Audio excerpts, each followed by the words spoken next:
Hey everybody, welcome to a brand new chapter of Old Man Brad. Thank you so much for hitting play on this little show. If you love it, please drop me a review on your favorite podcast app. Or you can follow me online at Old Man Brad on Blue Sky, Instagram. See all my posts, other content out there. Or you can join me over on Patreon, patreon.com/oldmanbrad. All right, so this week I have another great indie movie for you, indie horror movie, and another interview. I'll be talking about the new film, The Other, which comes out everywhere June 13th.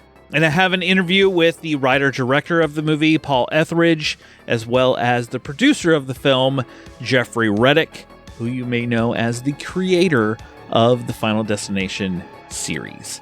I'm excited for you guys to hear that. I'm excited to talk about this movie. Because, spoiler alert, I absolutely loved it. But before we dive into it, if you are in the Cincinnati area, come out to Frightful Fridays on the third Friday of the month. I'm so thankful to be partnered with the Esquire Theater to bring you a horror screening each month. Our screening for June, on June 20th, is going to be the 2005 remake of House of Wax. This is one of my favorite remakes. Absolutely love this movie. I know there are a lot of mixed with remakes that have come out, but House of Wax just hit the right spot for me. Come out June 20th at 10 p.m. Let's watch a movie together. All right, let's dive into The Other. You'll be okay. Daddy's got you. Daddy's got you. Cathelia doesn't speak. She understands speech. She's clever. Can she speak? We don't know yet. She's been through a lot. She just needs a family. Welcome home.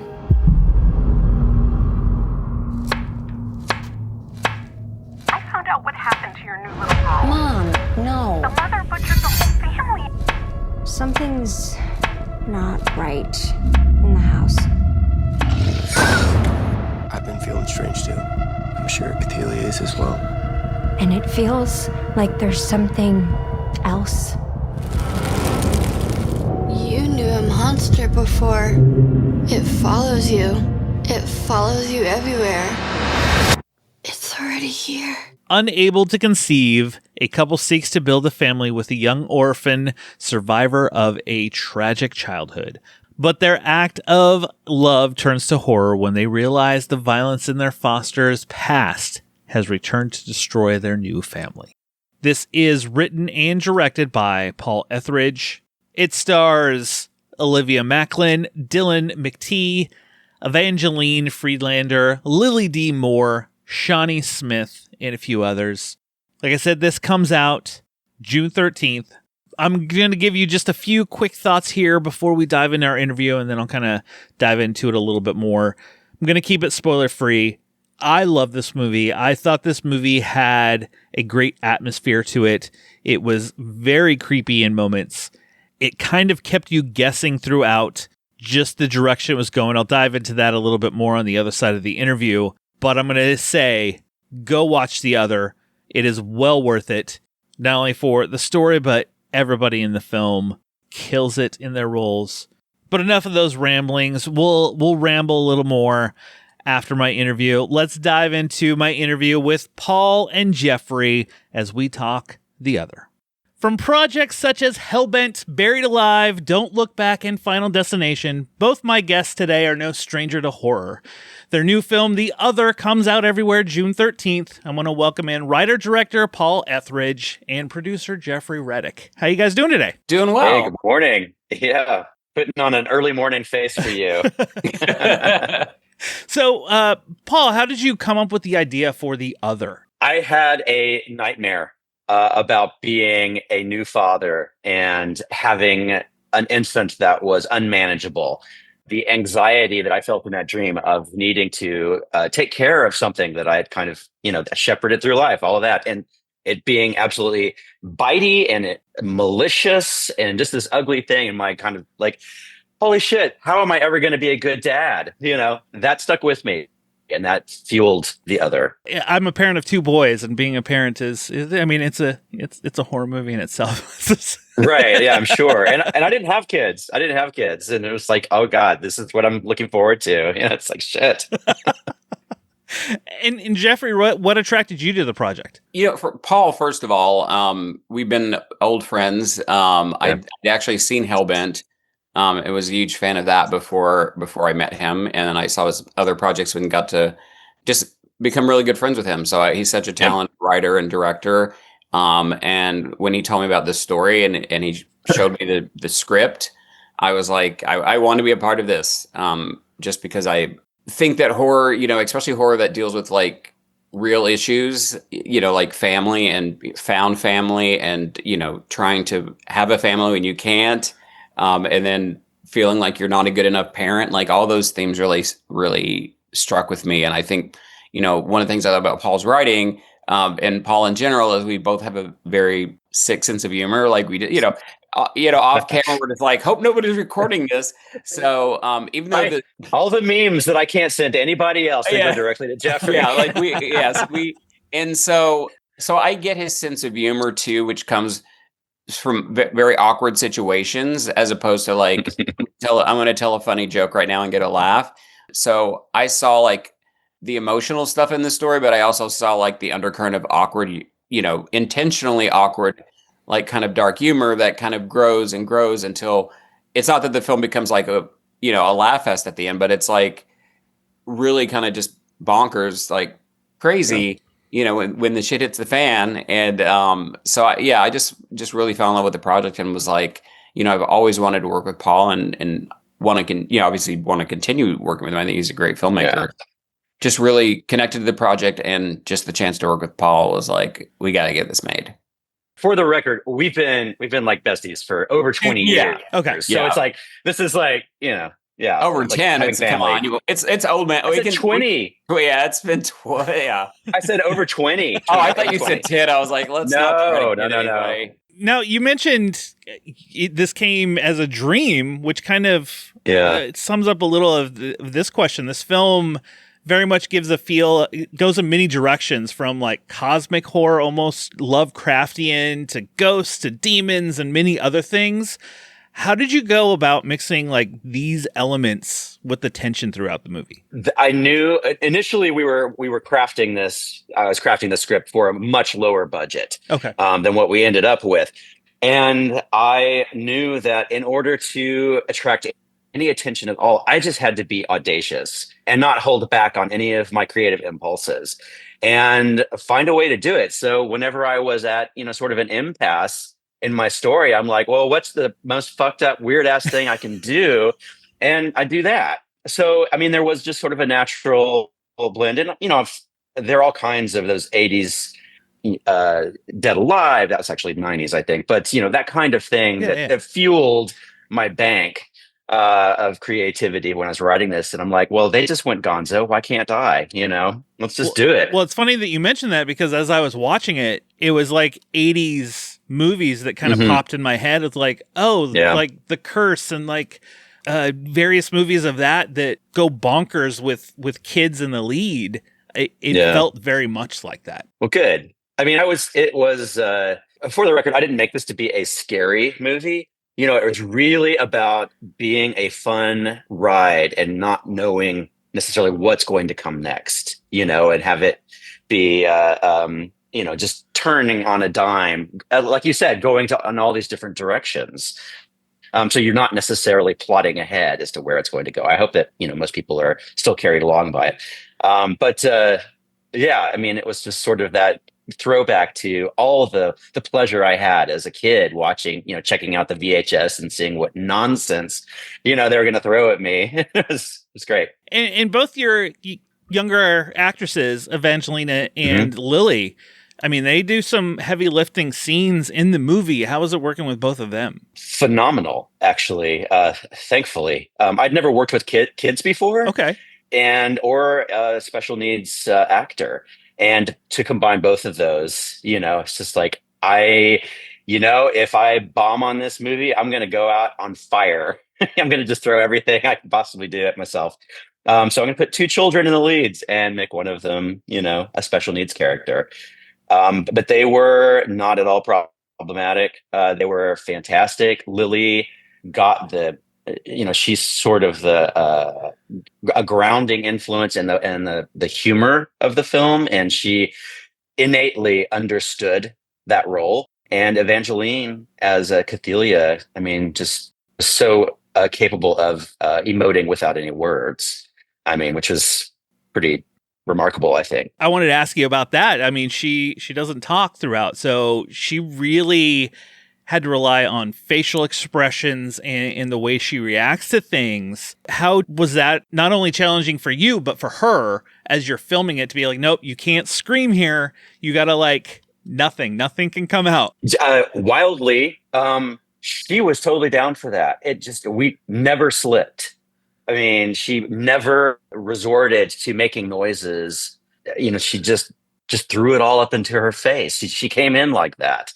I mean, and the really amazing thing I think about her is that as soon as we call cut, she's a little girl. She's skipping around. She's playing with the toys and laughing and jumping into the pool and all of this. And then once we go back into the scene, she's this traumatized little girl. It was fantastic. I think a lot of that comes from, obviously also the relationship that Paul built with the cast, which was important, but also they both have really good parents, stage parents. I think that makes a big difference with when you're working with children. Parents are smart and supportive and not pushing. You know what I'm saying? Yeah. So their parents were there. But the parents never had to step in like I'm sure they do on a lot of sets because Paul, is a very loving uncle. Just our whole team was very protective of them, but we actually didn't need to be, as protective as you would have on a lot of sets because this was a very safe set for the kids. So like Paul said, I think he built a good rapport with them.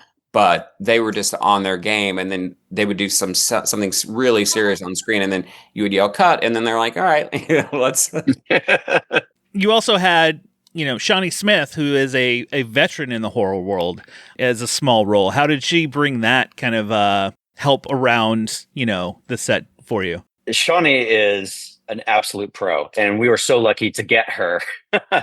I swear, if I had known that we were going to get a Shawnee Smith in that role, I would have, suddenly shifted the whole story to be more about her. She was so great. And just what she was able to bring off the page. It's like I couldn't ask for more, especially on, a film that this is this small and we shoot it really fast. We don't have time for rehearsals.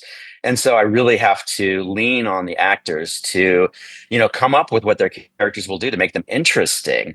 And she just did that every moment. You wouldn't know that she's like some kind of, horror icon. She doesn't wear that right in front. She's just so down to earth. She doesn't wear a shirt that says horror icon on it as she walks around. Right. Bow slaves. No, she doesn't. And she understands what low budget filmmaking is like. So she was very uncomplaining. She's like, okay, I guess we're going to get this in a oneer, so I'm game for it. I'll just bring everything I can to, and she's fantastic. I can't wait to work with her again. If she'll have me. This comes out June 13th everywhere.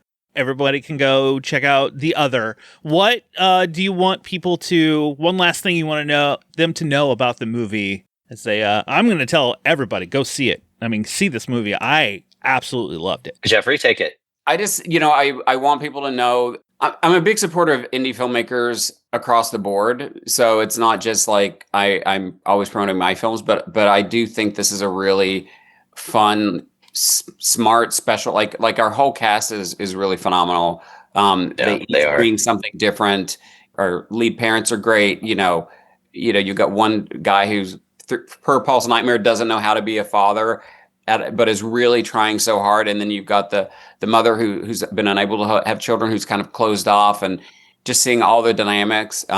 It's just a really fun movie. And I know, you think you've heard about like a family bringing in a kid and there's some problems and you're like, oh, I know where this movie's going. You don't know where this is going. No, you don't. A lot of fun. And the trailer does not reveal like half the story. It's Yeah. like Nobody should look anything up because I didn't know. I was like, oh, it's probably going to go this way. Oh, wait, maybe it's going to go this way. And then I was like, oh, no, it went this way kind of thing. Like, that's what I loved it. so happy you did. But I want to thank both of you for taking time out of your day to chat with me about this movie. Go see The Other, everybody. It comes out June 13th everywhere. Thank you so much for having us.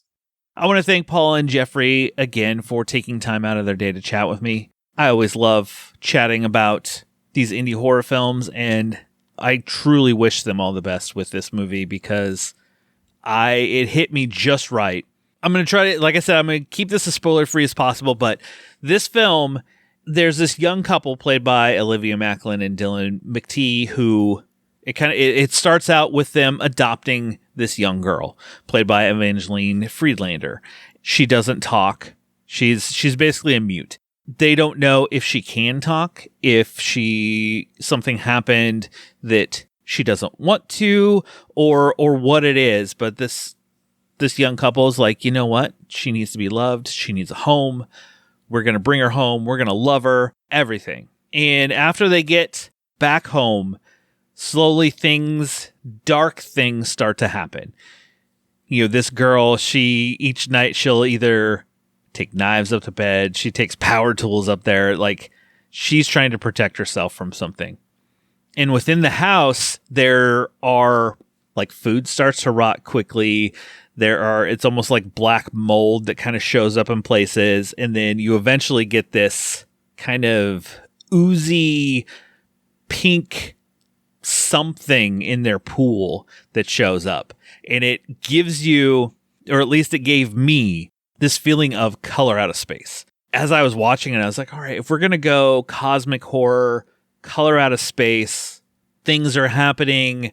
Olivia Macklin's character, Robin, is kind of going mad. I'm like, okay, this is kind of following in line with kind of a Lovecraftian story. I'm all in for this. But then it kind of gives you little pieces of, could this be a ghost story? Is there a haunting that is happening with this house or this girl and what is going on? Lily D. Moore, she's like the next door neighbor girl, comes to play, and she's kind of like I don't want to say a prophet, but she's kind of like this girl that she can see things and knows some things going on.